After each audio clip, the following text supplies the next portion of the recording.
Start. Okay. नमस्कार सगळ्यांचं. पहिले म्हणजे आपल्या चॅनलमध्ये ट्रेड विथ ऑपरेटर माइंडसेट. या चॅनलचं नाव यासाठीच ठेवलं ऑपरेटर माइंडसेट बिकॉज आपण जेवढे प्लॅन करतो सेटअप तेवढे आपण सगळ्या ऑपरेटर माइंडसेटच्या हिशोबानेच करतो. सी, हम ऑपरेटर नहीं है पहली बात. तो जो ऑपरेटर मूव लाते हैं मार्केट में वैसे ही हम उस मूव को कॅच करने की कोशिश करते. म्हणजे मराठीत सांगायचं झालं तर वाहत्या गंगेमध्ये आपण हात धुवायचा प्रयत्न करतो. मग अशा मूव्स कशा पकडायच्या? तर 5 मिनिटामध्ये आपण पाहिलं 2 महिने की वारंवार ट्रेड एक तर भेटत नाही आहेत. पहिली गोष्ट, एक आठवडा ट्रेड सापडत नाही आहेत आणि जर भेटले तर त्यामध्ये कन्फ्युजन तयार होतोय. मग आपण त्याला काय केलंय, तर त्याला आपण पर्याय काढलाय की 5 मिनिटला आपण 1 मिनिटमध्ये थोडंसं कन्व्हर्ट केलंय.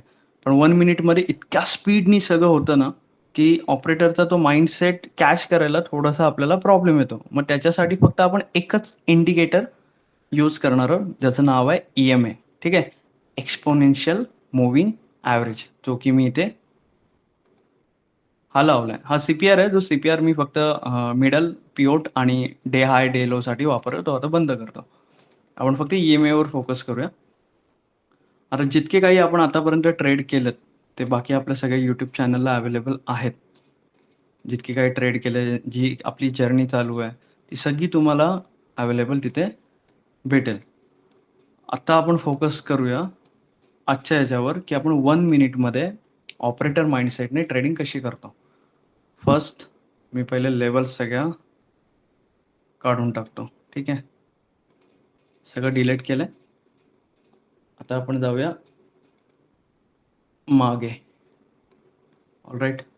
जितकं मागे जाता येईल, कारण 1 मिनिटमध्ये चार्टवर अवेलेबल नसतं ना, आणि मी काही ट्रेडिंग व्ह्यूचं पेड व्हर्जन घेतलं नाहीये. मला त्याची गरजच भासत नाही. त्यामुळे फुकटची इन्व्हेस्टमेंट कशाला करायची, राईट. तर आता 12 तारखेपासून, सॉरी 11 तारखेपासून, 12 तारखेपासून आपण बघू. ओके. तर 11 तारखेला मार्केट, एक मिनिट. ओके. तर 12 तारखेपासून आपण स्टार्ट करूयात. एक मिनिट, म्हणजे 11ला इन शॉर्ट. मग 10 तारखेच्या आपल्याला कोणत्या कोणत्या लेवल्स लागतील. तर शक्यतो आता स्टार्टिंगला आपण पहिले डे हाय, आपण डे हाय मार्क केलं. आता हा जो डे हाय आहे तो किती तारखेचा आहे? 10 मार्चचा आहे. इथे तुम्हाला खाली बघा, मी कन्सोल नेलंय, त्याच्यामध्ये तुम्हाला 10 मार्च भेटत असेल. ठीक आहे, बघायला, आणि टायमिंग पण दिसत असेल. त्यानंतर आपल्याला करायचं आहे डे लो मार्क. ठीक आहे, म्हणजे मार्केटनी लो कुठपर्यंत दिलाय तो आपल्याला पाहायचा आहे. आता डे लो कुठपर्यंत आपल्याला अवेलेबल झालाय. हा 10 तारखेचा मार्केट, 12 नंतर टायमिंग चेंज होतो, मग 11. म्हणजे टायमिंग संपेपर्यंत मार्केटचा आपण जाऊयात. म्हणजे पुढच्या दिवसाला 7 वाजता मार्केट ओपन होतं, राईट. मार्केट कुठे ओपन झालंय? इथे. ह्या कॅन्डलला मार्केट ओपन झालंय, म्हणजे डे लो आपल्याला कुठे आलाय? हा आपला आलाय डे लो. आणि सर्वात इम्पॉर्टंट असते ती आपल्याला कोणती प्राइस? क्लोजिंग. प्रिव्हियस डे मार्केटची क्लोजिंग आपल्याला इम्पॉर्टंट असते. तर हा मार्केट इथे क्लोज झालेला, आदल्या दिवशीचा मार्केट क्लोज झालेला, त्याची क्लोजिंग प्राइस आपण इथे टाकली. त्याला आपण थोडंसं डॉटेड करूयात, म्हणजे आपल्याला ओळखायला सोपं जाईल. आता थोडंसं मी झूम आउट करतो. आता बघा, हा आपण 10 तारखेचा डे हाय मार्क केला, डे लो मार्क केला आणि क्लोजिंग मार्क केली, आणि EMA ठेवले यासाठी, कारण आपण 1 मिनिटमध्ये करतोय. 5 मिनिटमध्ये ऑपरेटर माइंडसेटनी जेव्हा आपण करतो तेव्हा आपल्याला EMAची गरज लागत नाही, कारण आपल्याकडे तेवढा एक वेळ असतो. 5 मिनिटाची कॅन्डल जेव्हा बनते आणि क्लोज होते, त्यामध्ये पूर्ण 5 मिनिटं आपल्याला विचार करायला भेटतात. पण एका मिनिटामध्ये डिसिजन घ्यायला थोडंसं मुश्किल होतं, म्हणून आपण EMAचा यूज करतो. तो कसा यूज करायचा तो पण मी आता ह्याच्यामध्ये सांगेन. ठीक आहे. विवेकजी बोला. सर कोणता EMA आहे? ते पण सांगतो, वेट. आता इथे कलर मी माझ्या हिशोबाने दिलेत, तुम्हाला जसं पाहिजे तसं तुम्ही देऊ शकता. जसं की आपण इथे येल्लो कलर दिलाय, ब्ल्यू कलर दिलाय आणि रेड कलर दिलाय. आता मी याच्यामध्ये जाऊन तुम्हाला एक्झॅक्टली सांगतो. आता हे 55, 100 आणि 200 आहे, ते सोडा. इनपुटमध्ये जातो. अरे इनपुटमध्ये गेल्यानंतर पहिला 20 EMA आहे. 20 EMA हा मी आता येल्लो कलर दिलाय त्याला. जो कॅन्डलच्या खूप जवळ जातोय बघा, तो आहे 20 EMA. त्यानंतर आहे ब्ल्यू कलरचा, जो कॅन्डलपासून आणि येल्लो लाईनपासून थोडासा लांब आहे, तो आहे 44 EMA. ठीक आहे. हे स्टँडिंग ॲव्हरेज आहेत, कॅन्डलच्या मूव्हिंग ॲव्हरेज आहे त्या, आणि त्याला आपण EMA मध्ये त्या प्राईस टाकल्यात. आणि सर्वात लास्ट आहे 200. ठीक आहे, 200 EMA. आता ह्याच का ठेवल्या मी, किंवा ह्याचा वापर आपण कसं करणार आहोत, ते आता आपण थोडं हळूहळू बघूया. ही पूर्ण व्हिडिओ मराठीमध्येच होईल. आपलं चॅनल जरी हिंदी असलं तरी आपण प्रॉपर मराठीमध्ये करणार आहोत, बिकॉज गुढीपाडवा आहे. आणि पुन्हा एकदा तुम्हाला सगळ्यांना गुढीपाडव्याच्या हार्दिक शुभेच्छा. म्हणून आपण खास करून ही व्हिडिओ आपण मराठीमध्येच करतोय, जेणेकरून जितके आपले आहेत त्यांना ही व्हिडिओ व्यवस्थित कळेल. आता EMA समजलं तुम्हाला सगळ्यांना? जर कळलं असेल तर मला तिथे चॅट बॉक्समध्ये टाकून ठेवा. मीटच्या चॅट बॉक्समध्ये मला टाकून ठेवा. जे जे तुम्हाला कळेल ना ते तुम्ही टाकत जा. डिरेक्टली माईक ओपन करून बोललात तरी पण चालेल, नाहीतर चॅट बॉक्समध्ये टाकलं तरी सुद्धा चालेल. फक्त मला अपडेट करा, जेणेकरून मला समजेल. आता डे लो मार्क केला आपण, डे हाय मार्क केला वरच्या बाजूला, आणि इथे आपण काय केलं, क्लोजिंग मार्क केली. EMA 20, 44 आणि 200. आता याचा वापर करून आपल्याला एका मिनिटामध्ये ऑपरेटर माइंडसेटच्या हिशोबाने आपल्याला सेटअप बघायचे 1 मिनिटमध्ये. आपण 5 मिनिट एक स्टँडर्ड टाइम फ्रेम आपण वापरतोच, त्याप्रमाणे आपण सगळ्या गोष्टी कॅच करतोच. पण आता 1 मिनिटला बघूया. आता ह्या 3च लेवल का मी पहिल्या मार्क केल्या, कारण ह्या 3च लेवल जास्त यूज होतात. आता खालच्या बाजूला इथं मला आता 15 मिनिटाला जावं लागेल इथे लेवल मार्क करायला. ठीक आहे, ते आता आपण नंतर करूयात. आता पहिले आपण फोकस करूया याच्यावर. आता जस्ट इमॅजिन की मार्केट आता इथे ओपन झालंय 11 मार्चला. 10 मार्चच्या आपण लेवल मार्क केल्या. 11 मार्चला काय झालंय, मार्केट ओपन झालंय 7 वाजता. मी थोडंसं झूम इन करतो, म्हणजे अजून थोडंसं तुम्हाला लक्षात येईल. इथे मार्केट ओपन झालंय. मार्केट ओपन झाल्यानंतर तो कुठल्या लेवलच्या आसपास ओपन झालाय, पहिले मी हे आपण बघतो. ठीक आहे, मग इथे लेवल कोणती आहे, इथे लेवल कोणती आहे ते आपण पहिले बघूया. इथे लेवल पहिली आहे क्लोजिंग, आणि खालच्या बाजूला आहे डे लो. डे हाय जवळ आहे का, नाही. मग आता मला त्याला गृहीत नाही धरायचंय, मला डे लो एकतर लेवल गृहीत धरायचे आहे, आणि मला क्लोजिंगची लाईन गृहीत धरायची आहे. आणि आसपास मग लेवल दुसऱ्या कोणत्या अवेलेबल आहेत का, तर डे लोच्या त्या खाली असतील. ठीक आहे, मग आता आपल्याला फक्त इथेच फोकस करायचं आहे. आता याच्यामुळे काय झालं, याच्यामुळे आपलं एक प्लॅन सुटसुटीत झालं. म्हणजे आपल्याला सगळा विचार करण्यापेक्षा आपण एका ठराविक पॉईंटवर येऊन त्याच एका भागाचा आपण आता विचार करूयात. आता याच्यामध्ये एक लेवल फक्त ऍड होते, जे असते सायकोलॉजिकल लेवल. ठीक आहे, ते मी आता फक्त मार्क करून ठेवतो. जर सायकोलॉजिकल लेवल असेल तरच आपल्याला त्याचा विचार करायचा आहे, नाहीतर नाही. याला आता मी फक्त हा कलर देतोय, लव्हेंडर कलर देतोय, आणि इथे 500 500च्या गॅपमध्ये आपल्याला सायकोलॉजिकल लेवल भेटतात. आता सायकोलॉजिकल लेवल म्हणजे काय, तर ऑपरेटर अशा लेवलमध्ये मोठ्या मोठ्या मूव्ह प्लॅन करतात. ठीक आहे, म्हणजे इथून ते काही ना काहीतरी प्लॅन करणार आहेत. याचा अर्थ, या लेवलचा अर्थ असं नाही की इथे येऊन मार्केट लगेच सपोर्ट घेऊन वर जाणार आहे, किंवा ब्रेकआउट देऊन लगेच खाली किंवा वर जाणार आहे, असं काही नाहीये. या लेवलचा वापर करून ते मोठ्या मूव्ह देतात, आणि ते आपल्याला ओळखता आल्या पाहिजे, म्हणून या सायकोलॉजिकल लेवल. मग याच्यावर सुद्धा कसं प्लॅन करायचं, याच्यावर सुद्धा कसं वर्क करायचं 1 मिनिटमध्ये, ते पण बघूयात. तर आता चला, मार्केट ओपन झालंय 11 मार्चचं. 11 मार्चचं मार्केट ओपन झाल्यानंतर आपल्याला दिसतं इथे की पहिलीच कॅन्डल क्लोजिंगच्या इथे ओपन झाले. ठीक आहे, आता क्लोजिंगच्या इथे जाते का आपण वाट बघतोय, कुठली तरी लेवल टेस्ट केली पाहिजे. पण ही लेवल टेस्ट करायला तो गेला का, नाही गेला. तिथूनच त्याने खाली याला खाली क्लोजिंग दिली. आता मला बघायचं की कुठे क्लोजिंग दिले, तर त्याने क्लोजिंग कुठे दिले, दिसते इथे, इथे क्लोजिंग दिले.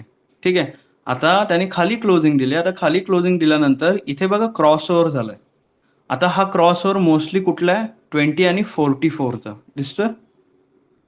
आता हे जे क्रॉस ओव्हर आहेत ना, हे क्रॉस ओव्हर आपल्याला ऑपरेटरच्या मूव्ह ओळखण्यासाठी हेल्प करतात.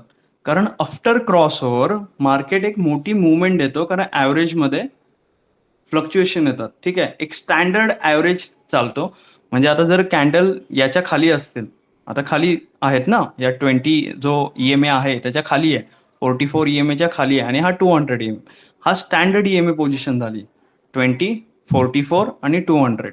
पण इथे स्टँडर्ड EMA पोझिशन होती का? नव्हती. इथे 44 होता, मधी 20 होता आणि वरती 200 होता. मग जेव्हा असं स्टँडर्ड पोझिशन शक्यतो बनतील आणि तेव्हा जेव्हा क्रॉस ओव्हर होईल, तो क्रॉस ओव्हर आपल्याला जास्त इम्पॉर्टंट असेल. आता आपल्याला काय करायचंय, इथे झाला क्रॉस ओव्हर. क्रॉस ओव्हर झाल्यानंतर आपल्याला नेहमी आपण बघतो की अपोजिट साईडला पहिले मुवमेंट येते. ही गोष्ट नोट डाऊन करून ठेवा.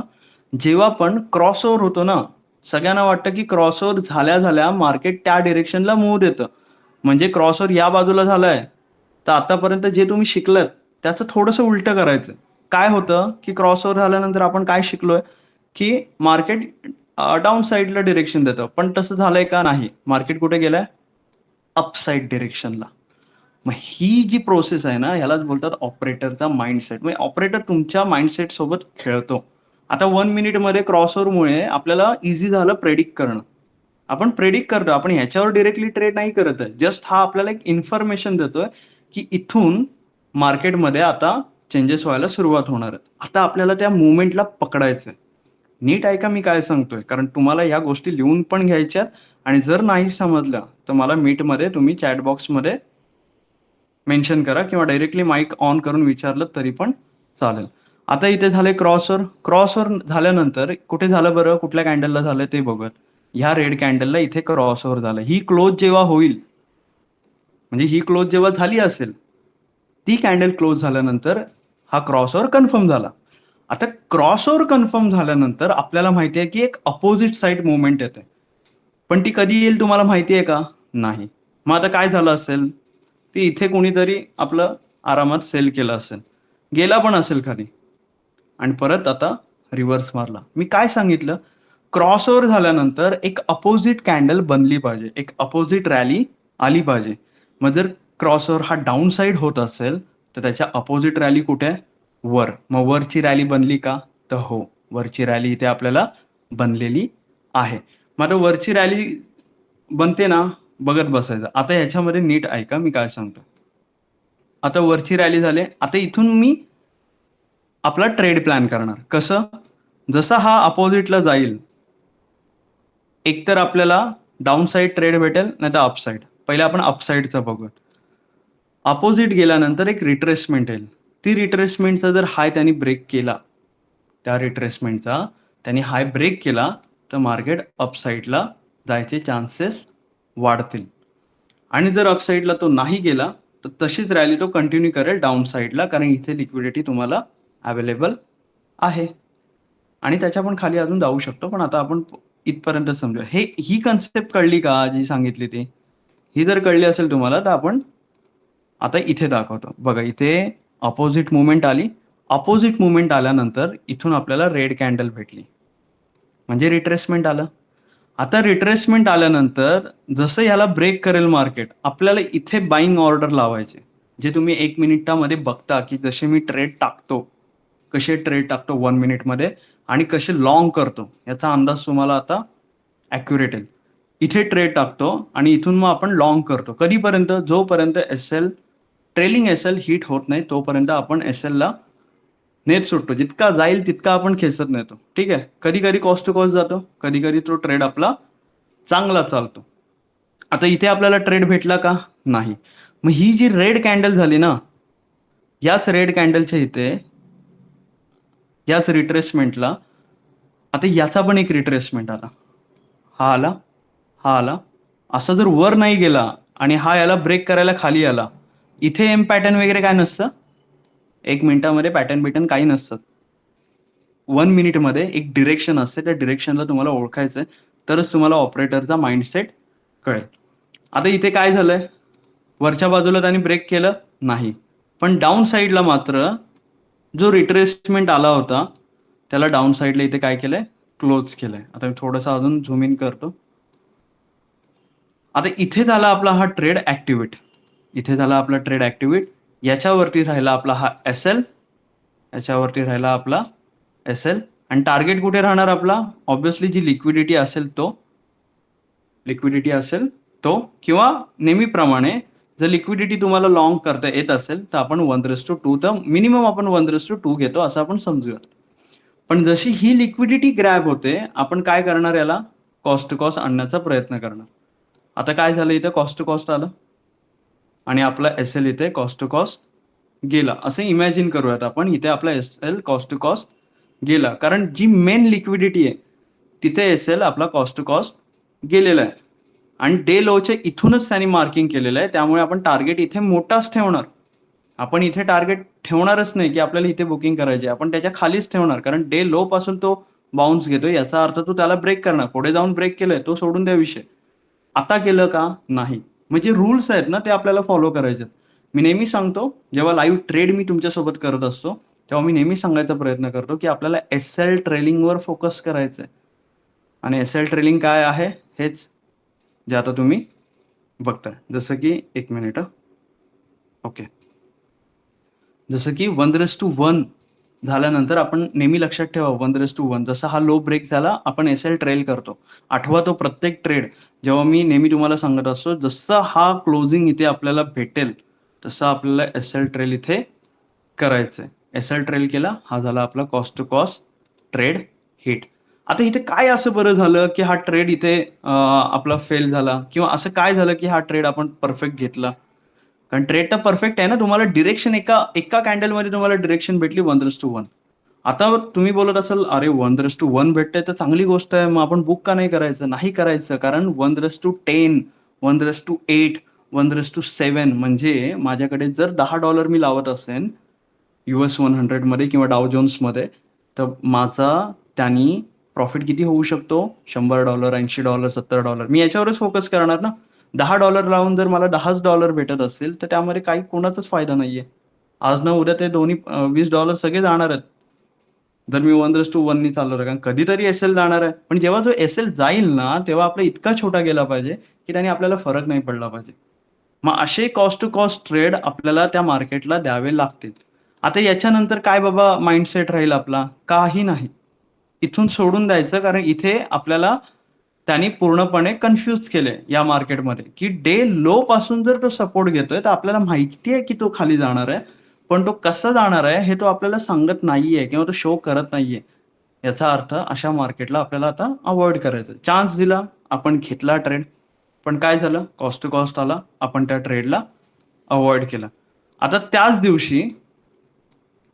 त्याच दिवशी आपल्याला पुन्हा एकदा एक सेटअप भेटला. बघा आता किती मस्त असेल.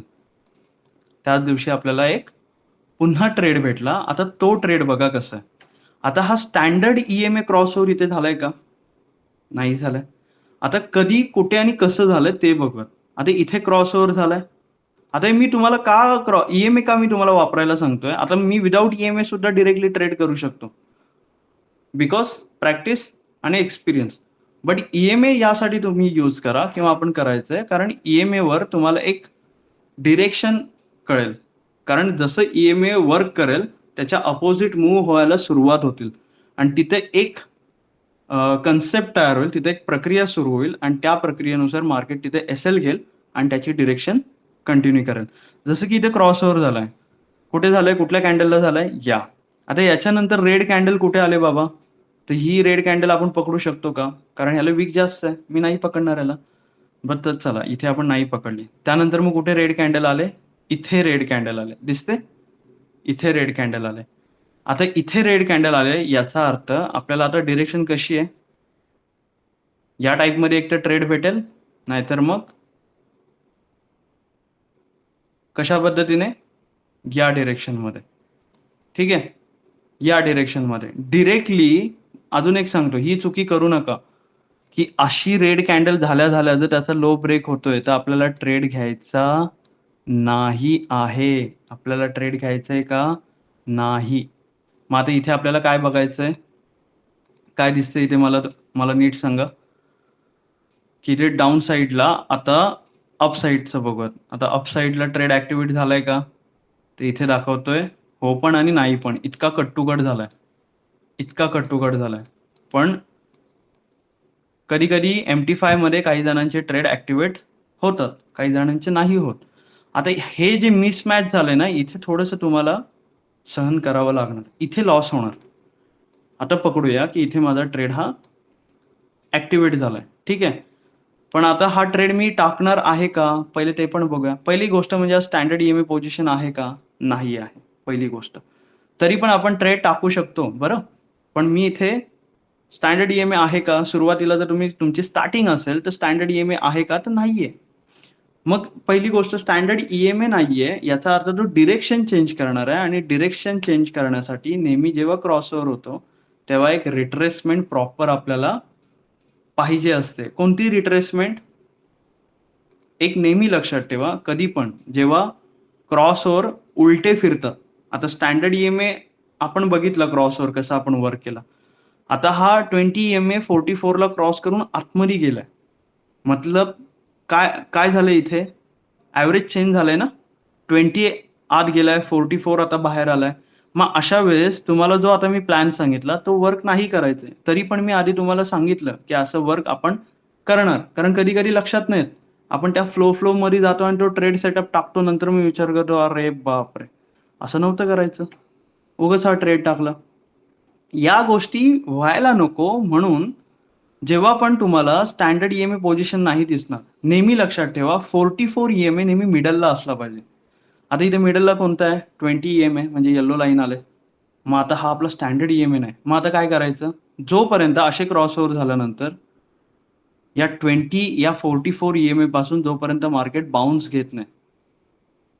मी रिपीट करतो, जोपर्यंत बाउन्स घेत नाही आणि हा जो हाय आहे त्याला ब्रेक करत नाही, तोपर्यंत आपल्याला काहीच हालचाल याच्यामध्ये करायची नाहीये. आता इथे पण ट्रेड घेण्याच्या पद्धती आहेत त्या मी सांगतो. आता इथे डायरेक्ट हाय ब्रेक केलाय म्हणून इथे ट्रेड घेणार आहोत का आपण? नाही. कारण आपला जो मेन कन्सेप्ट आहे तो आहे रिस्क अँड रिवॉर्ड रेशो.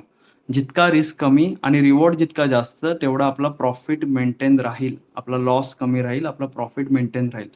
मग आता इथे आपल्याला हा ट्रेड आपण घेऊ शकतो का? नाही घेणार. का नाही घेणार? आपली एक कन्सेप्ट आहे. जी मेन लेव्हल असते, जो आपला मेन सेटअप बनतो, तिथनं मार्केटनी टेस्ट केलं पाहिजे आणि गेलं पाहिजे. इथे तसं झालंय का? नाही. इथे डायरेक्ट गेलं. तुम्ही बोलाल इथे टेस्ट केलं की? अरे पण इथे टेस्ट केला, हा एस-एल किती मोठा बनलाय. इतका एस-एल आपण अफोर्ड नाही करू शकत.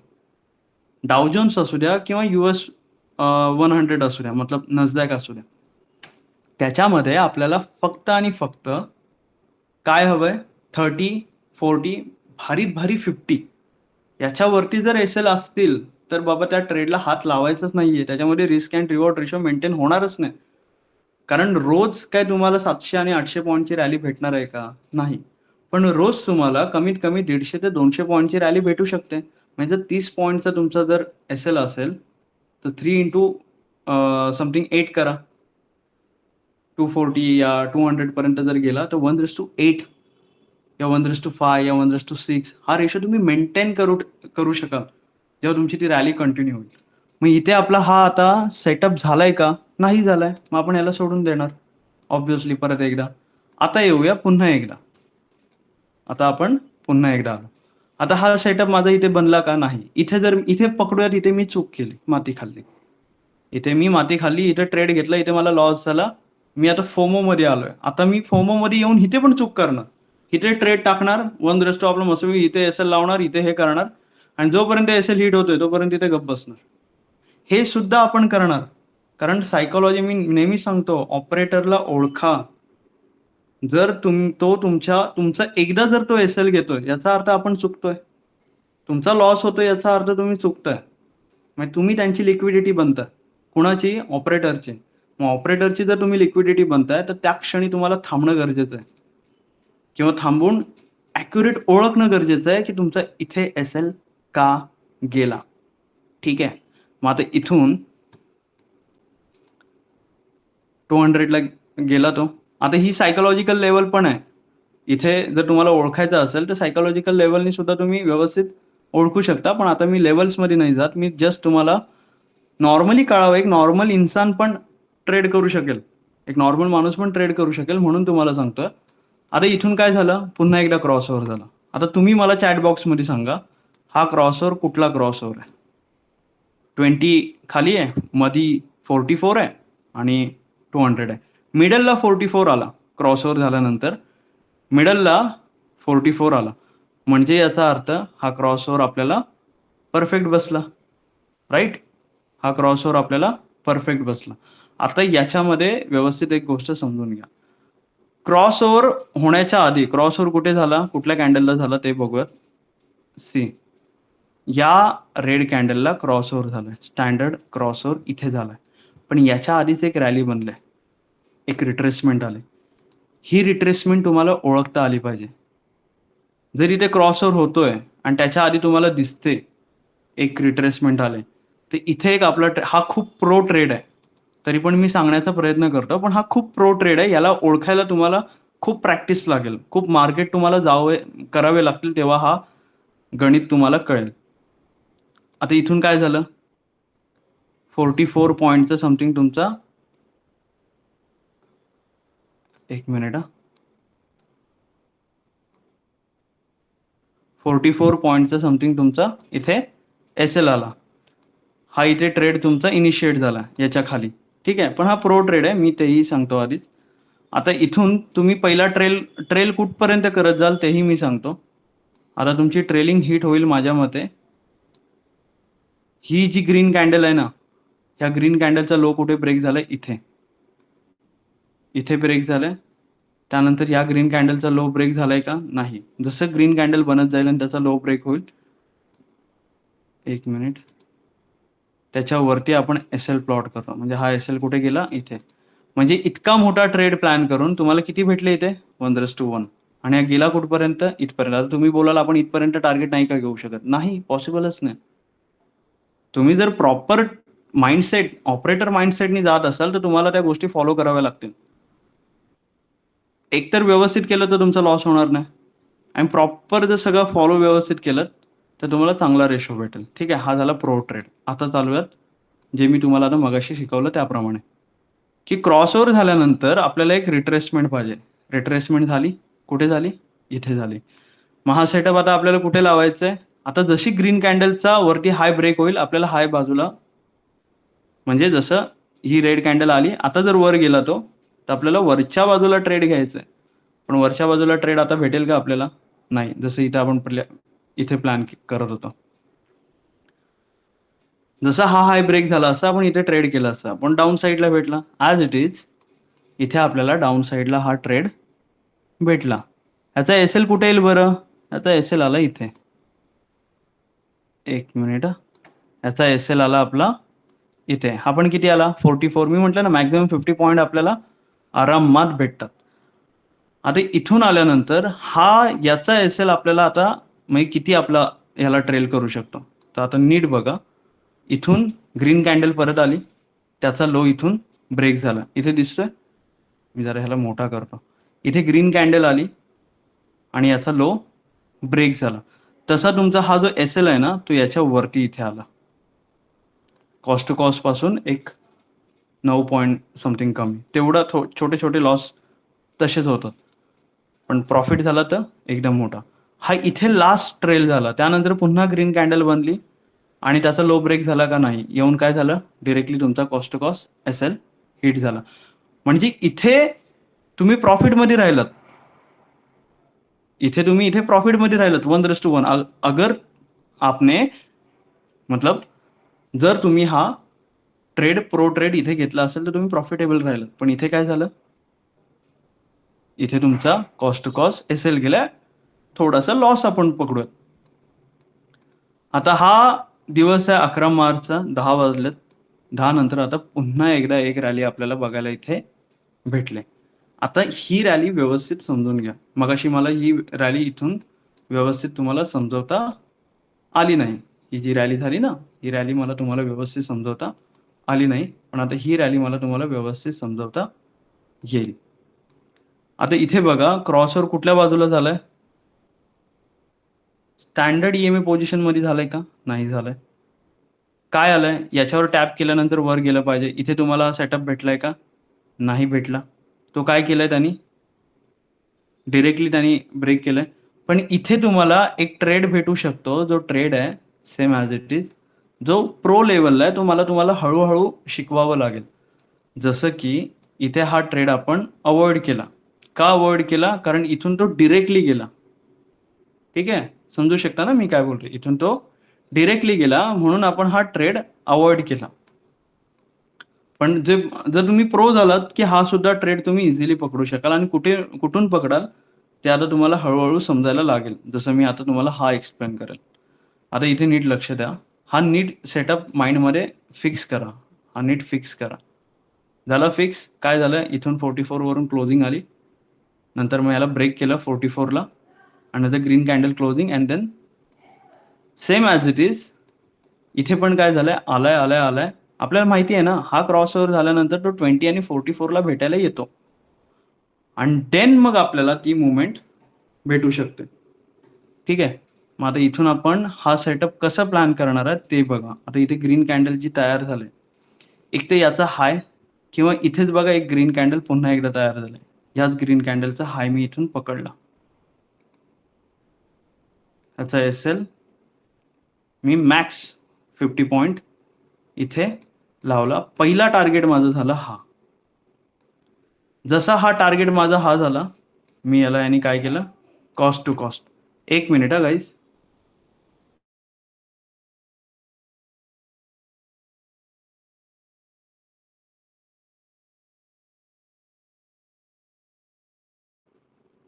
सॉरी, एक माईक का इश्यू होता. आता इथपर्यंत आपण एसएल ट्रेल केला. त्यानंतर मग आपण आता ट्रेल कुठपर्यंत करत जाणार? जोपर्यंत त्याला जाता येईल तोपर्यंत. आता बघा, इथून सेम ॲज इट इज एक रिट्रेसमेंट आली. पुन्हा यांनी ह्याचा काय केला? हाय ब्रेक केला. तुमचा हा एसएल कुठे जाईल? इथे ट्रेल होईल. आता इथे आहे सायकोलॉजिकल लेवल. लेवलचा ऑपरेटर माइंडसेट एक वेगळा काम करतो. जेव्हा स्ट्रॉंग लेवल असतील, आता इथे मी तुम्हाला एक्सप्लेन नाही केलं, आता याच गोष्टी इथे एक्सप्लेन करतो.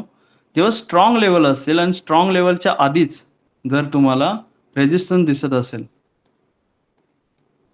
इथे पण स्ट्रॉंग लेवल होती, रेजिस्ट करतोय ना, वारंवार रेजिस्ट करतोय. त्यांनी ब्रेक केलं पण इथे रॅली नाही दिली. आता पुन्हा एकदा येतोय, पुन्हा एकदा तो रेजिस्ट करतोय. तुम्ही एसएल इथे ऑलरेडी प्लॅन केलेत. तुमचा टार्गेट ऑटोमॅटिकली वर जात जाणार. का? जसा हा रेजिस्टन्स सायकोलॉजिकल लेवलचा घेऊन तो पुन्हा वर निघणार. तुमचा एसएल कुठे बसणार? इथे खाली. ठीक आहे. इथे जो एसएल होता तो तुमचा एसएल कुठे झाला? ट्रेल इथे. तुम्हाला जर हा ॲक्युरेट बघायचा असेल तर कालचा ट्रेड बघा आणि परवाचा पण ट्रेड बघा, त्याच्या आधीचा पण ट्रेड बघा. आपण लाईव्हमध्ये सेम ट्रेलिंग केले. Same as it is. इथून मग आला, काय झालं इथून? आता आपल्याला कुठला हाय ब्रेक पाहिजे? नीट बघा, हा एक हाय झाला, त्यानंतर मग इथून पुन्हा एकदा हा आला. जसा हा हाय ब्रेक होईल, तुमचा एसएल कुठे येईल? इथे खाली. ॲज इट इज गेल्यावर. आता हा ट्रेल कुठे गेला तुमचा? आता इथे लास्ट, कारण इथून परत रिट्रेस झाला आणि वर गेलाय. तुमचा एसएल जाऊन हिट होईल या ठिकाणी, इथे. किती रेशो भेटला असेल माझ्या मते? इथे तुम्हाला किती रेशो मिळाला असेल? आपण तो चेक करू. ठीक आहे. तरी पण एसएल मोठा होता बरं. एसएल इथे मोठा होता. आता इथे नीट बघा, इथे किती आहे रेशो? 7.50. आपण 7 पकडूया राउंड फिगर. म्हणजे 1:7. It's not a joke. Okay, 1:7. अगर आप $100 की रिस्क लेते हो या $10 की रिस्क लेते हो तो $100 से सीधा $700. मतलब अगर आपका अकाउंट बड़ा है तो. अगर छोटा है, $10 की रिस्क लेते हो तो $70. इतने ट्रेड के बाद ये अगर आपको ट्रेड ऐसे मिल रहा है, मतलब असा आपल्याला ट्रेड भेटतोय, तर तुम्ही का नाही या सेटअपनी प्लॅन करणार? परत हे मध्ये क्रॉसओव्हर आहेत अजून. हे तर मी सांगितलंच ना, 200 क्रॉसओव्हरची अजून एक कन्सेप्ट आहे. पण पहिले तुम्ही 20 आणि 44ला समजून घ्या. स्टँडर्ड ईएमए आणि अपोजिट डिरेक्शनचं. हे जर व्यवस्थित कळलं ना, आणि ह्या व्हिडिओला जर आपल्याला चांगला प्रतिसाद भेटला, तर नेक्स्ट पार्ट मी याचा लवकरच घेऊन येईन. आता ही होती ऑपरेटर माइंडसेटची 1 मिनिटाची स्कॅल्पिंग स्ट्रॅटेजी, ज्याच्यामध्ये तुम्ही ऑपरेटरला ट्रॅक करू शकता ईएमएचा वापर करून. पण ईएमएचा वापर जसं सांगितलंय बाजारात तसं नाही करायचंय, त्याच्या उलटा करायचंय. आणि त्याला फॉलो करायचं आणि त्याच्याप्रमाणे आपला सेटअप प्लॅन करायचा. एस-एल कमीत कमी राहून टार्गेट आपल्याला मोठे घ्यायचे आहेत आणि मोठे टार्गेट भेटतात. फक्त पेशन्सनी थांबा आणि बघायचं असेल रिझल्ट तर माझे मागचे 2-3 लाईव्ह जाऊन तुम्ही चेक करा. त्याच्यामध्ये तुम्हाला ॲक्युरेट सगळ्या गोष्टी बघायला भेटतील. आता ह्या व्हिडिओला मी उद्या पोस्ट करणार म्हणजे गुढीपाडवा आहे. 1 दिवस आधी मी शूट करतोय आपल्या सबस्क्रायबरसोबत. जर ह्या व्हिडिओला चांगलं रिस्पॉन्स आला ना आपल्याला, तर आपण सेकंड व्हिडिओ पण बनवेन ज्याच्यामध्ये लेव्हल्स मी ॲड करेन. 200 EMAला जेव्हा हे क्रॉस करतात 20-44 तेव्हा काय होतं? तेव्हा कसं अजून माइंडसेट तुम्हाला बिल्डअप करायचं कारण याने अजून तुम्हाला कन्फर्मेशन भेटते की ऑपरेटरच्या माइंडमध्ये काय आहे. ठीक आहे? या गोष्टी आपण पुढच्या पार्टमध्ये रिव्हील करूया. आजसाठी आपण एवढंच करूया. कशी तुम्हाला आजची मीट वाटली हे मला आपल्या WhatsApp ग्रुपवर कळवा. तुमचं फीडबॅक मला इम्पॉर्टंट आहे. ज्याने मोटिव्हेशन भेटेल या गोष्टी करण्यासाठी. आणि या व्हिडिओला पोस्ट झाल्यानंतर ही व्हिडिओला तुम्ही शेअर करा जितकं करता येईल. लाईक्स द्या आणि कमेंटसुद्धा करा. तर आजच्यासाठी आपण इथेच थांबूया.